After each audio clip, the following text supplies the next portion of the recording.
మొన్న పొన్నం ప్రభాకర్ గారు రాష్ట్రానికి ఏకన పైసగటి ఇయ్యలేదని చెప్పడం జరుగుతుంది. మేము ఒకటే డిమాండ్ చేస్తూ ఉన్నాం. 2014 నుంచి ఇప్పటి వరకు 12 లక్షల కోట్లు ఇచ్చి కేంద్ర మంత్రి కిషన్ రెడ్డి గారు ప్రజెంటేషన్ ఇచ్చిన తర్వాత కూడా, పేపర్ ప్రజెంటేషన్ ఇచ్చిన తర్వాత కూడా మీరు ఈ మాట మాట్లాడుతూ ఉంటే కనీసం కొన్ని స్కీమ్స్ ఎట్లున్నాయంటే మ్యాచింగ్ గ్రాంట్ ఇవ్వకుండా పనులు కూడా ఆగిపోయిన దాఖలాలు ఉన్నాయి. ఏవేవి ఇచ్చిర్రో మేము ఒక లిస్ట్ కూడా మీకు ఇస్తామని చెప్తా ఉన్నాం. 12 లక్షల కోట్లు ఇచ్చిన తర్వాత కూడా ఈ మాట మాట్లాడుతూ ఉన్నారు. తర్వాత అదేవిధంగా గతంలో నేషనల్ హైవే విషయంలో తీసుకుంటే 2500 కిలోమీటర్ల నుండి ఈరోజు 5500 కిలోమీటర్లు అయింది. 33 జిల్లాల్లో 32 జిల్లాలు కనెక్టివిటీగా తీసుకురావడం జరిగింది. మరి ఇది మీకు అభివృద్ధి కనిపిస్తలేదా? అదేవిధంగా మొన్నటికి మొన్న RRR ఏదైతే ఉందో ఈ RRR కూడా 6 వేస్ కావాలని కూడా RRR 6 వేస్ కూడా శాంక్షన్ చేయడం జరిగింది. అదేవిధంగా 201 కిలోమీటర్ కూడా సౌత్ ఏదైతే ఉందో చౌటుప్పల్ నుండి సంగారెడ్డి వరకు అది బిల్ కూడా అప్రూవల్ చేయడం జరిగింది. మరి ఇవన్నీ ఇన్ని డెవలప్మెంట్ చేసిన తర్వాత మెట్రో విషయంలో తీసుకున్నా, అన్ని విషయాల్లో తీసుకున్నా, మొన్నటికి మొన్న ఈ రైల్వే స్టేషన్లు ఏదైతే డెవలప్మెంట్ చేస్తూ ఉన్నామో అమృత్ స్కీమ్ కింద తెలంగాణలో 40 రైల్వే స్టేషన్లు దానిలో ఇవ్వడం జరిగింది. దానిలో 3 రైల్వే స్టేషన్లు మొన్నటికి మొన్న ఏది వరంగల్ అయినా, తర్వాత బేగంపేట అయినా, తర్వాత కరీంనగర్ కూడా ఈ 3 రైల్వే స్టేషన్ల అమృత్ స్కీమ్లో 40 కోట్లు ఇవ్వడం జరిగింది. అదేవిధంగా సికింద్రాబాదు, కాచిగూడ, తర్వాత ఇదేమంటారు మొన్న ఓపెన్ చేసినాం కదా చెర్లపల్లి 720 కోట్లతోని ఎయిర్పోర్ట్ ఏదైతే ఉందో ఆ విధంగా ఎయిర్పోర్ట్ చేయడం జరిగింది. మరి దీన్ని సవాల్ స్వీకరిస్తారా? ఎంత అయితే ఇచ్చినామో అవన్నీ ఇస్తామని తెలియజేస్తా ఉన్నాం. అదేవిధంగా ముఖ్యమంత్రి గారి విషయంలో తీసుకుంటే ఇప్పటికీ 40 సార్లు ఢిల్లీ పోవడం జరిగింది. ఈసారి పోయేది 46సారి. మరి వీళ్ళు సీట్ కాపాడుకోనిగా లేకుంటే రాష్ట్రాన్ని ఏదైనా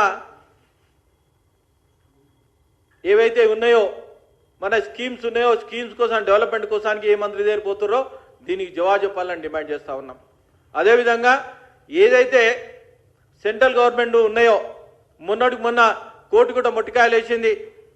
ఏదైతే లోకల్ బాడీ ఎలక్షన్స్ ఉన్నాయో లోకల్ బాడీ ఎలక్షన్స్ పెట్టకపోతుందో 2840 కోట్లు మనం లాస్ అయినాం. 15th ఫైనాన్స్ అమౌంట్ నుండి ఇంత అమౌంట్ లాస్ అయినా ఇమీడియట్లీ మీరు ఎలక్షన్ గిట్ట పెట్టి 3 monthsలో ఎలక్షన్ పెట్టడం జరిగింది. మరి లోకల్ బాడీ ఎలక్షన్స్ ఏదైతే ఉన్నాయో అదే సెంట్రల్ ఫండ్ ఇస్తా ఉన్నది. సెంట్రల్ ఫండ్ ఇచ్చేది విలేజ్లన్నీ డెవలప్మెంట్ ఎందుకు అయిపోయినాయి? దీన్ని బట్టి జవాబు చెప్పాలి. అదేవిధంగా ప్రధానమంత్రి సడక్ యోజన కింద 14,560 కిలోమీటర్లు ఇప్పటి వరకు రోడ్లు వేయడం జరిగింది. మరి ఏ విషయంలో తీసుకున్నా కానీ కేంద్ర ప్రభుత్వం నుంచి వచ్చే నిధులు ఏ చిన్న పిల్లవాడిని అడిగినా కానీ కేంద్ర ప్రభుత్వం నుంచి వచ్చే నిధులే నడుస్తూ ఉన్నాయి. మొన్నటికి మొన్న ముఖ్యమంత్రి గారు ఏమన్నారంటే మా ఖజానా ఖాళీ అయింది, మా దగ్గర ఏం లేదని చెప్పడం జరిగింది. దీన్ని బట్టి ఆలోచించుకోవాలి. మీరు మాట్లాడుతప్పుడు ముఖ్యమంత్రి గారు అడిగానే మాట్లాడండి పొన్నం ప్రభాకర్ గారు. అదేవిధంగా ఎన్విరాన్మెంట్ డిపార్ట్మెంట్ తీసుకుంటే అరే ఎన్విరాన్మెంట్ డిపార్ట్మెంట్ ఇది హిందూ దేశం, హిందువుల రాజ్యం, హిందువుల కోసానికి నమ్మకమైన ఏదైతే గుళ్ళు ఉన్నాయో గుళ్ళని కాపాడే పరిస్థితి కూడా ఈరోజు లేకుండా పోతుంది. ఎవరైతే ఈవోళ్ళు ఉన్నారో ఒక్కో ఈవో 4-5 ఇన్ఛార్జీలుగా పనిచేస్తూ ఉన్నారు. ఉదాహరణ చెప్తా ఉంటే ఒక ఈవో ఇక్కడి నుంచి బాసర పోతా ఉన్నారు ఇన్ఛార్జ్. అంటే ఆస్తులు ఏవైతే ఉన్నాయో ఆస్తులు కూడా కాపాడలేని పరిస్థితి ఈరోజు ఉన్నాయి. ఎందుకంటే సిబ్బంది లేక కోట్ల ఇన్ టైంలో సబ్మిట్ చేయక అన్యాకారణతలు అయితే ఉన్నాయి. మేము ఒకటే డిమాండ్ చేస్తూ ఉన్నాం. ఏ గుళ్ళు అయితే ఉన్నాయో ఆ గుళ్ళు ఇమ్మీడియట్లీ ఆ స్థలాలు ఇమ్మీడియట్లీ కాంపౌండ్ వాల్గా కట్టాలని భారతీయ జనతా పార్టీ డిమాండ్ చేస్తూ ఉన్నాం. ఎక్కడైతే సిబ్బంది ఉందో ఆ సిబ్బందిని ఏదైతే ఖాళీ ఉందో ఆ సిబ్బంది ఫిలప్ చేయాలని డిమాండ్ చేస్తూ ఉన్నాం. ఏమైతుందంటే మంత్రికి ప్లస్ ఎవరైతే సెక్రటరీ ఉందో వాళ్ళిద్దరు కొట్లాటల్లో కనీసం ఈ పట్టించుకోలేని పరిస్థితి ఉంది. అదేవిధంగా సుప్రీంకోర్టు ఒక నామ్స్ ఇచ్చారు. 5 లక్షల లోపల ఏవైతే ఉన్నాయో ఆ గుళ్ళను వాళ్ళకు హ్యాండ్ ఓవర్ చేయమని చెప్పారు. అది కూడా హ్యాండ్ ఓవర్ చేయకుండా పోతా ఉన్నారు. ముఖ్యమంత్రి గారు ఒకటే చెప్తా ఉన్నాను, మీరు గుళ్ళను కాపాడాలని నేను డిమాండ్ చేస్తా ఉన్నాం భారతీయ జనతా పార్టీ తరఫు నుండి. ఏదైతే గుళ్ళయి శ్వేతపత్రం రిలీజ్ చేయండి. ఎన్ని గుళ్ళు ఉన్నాయి, ఎన్ని గుళ్ళకు ఎన్ని ఎకరాల ల్యాండ్ ఉన్నది, ఎన్ని ఎకరాల ల్యాండ్కు మనం సెక్యూరిటీ ఇస్తా ఉన్నాం, ఎన్ని ర్యాంకులు మనం పొక్కురు చేసినాము, ఎన్ని ఎకరాల ల్యాండ్లు కోట్లు ఉన్నాయి.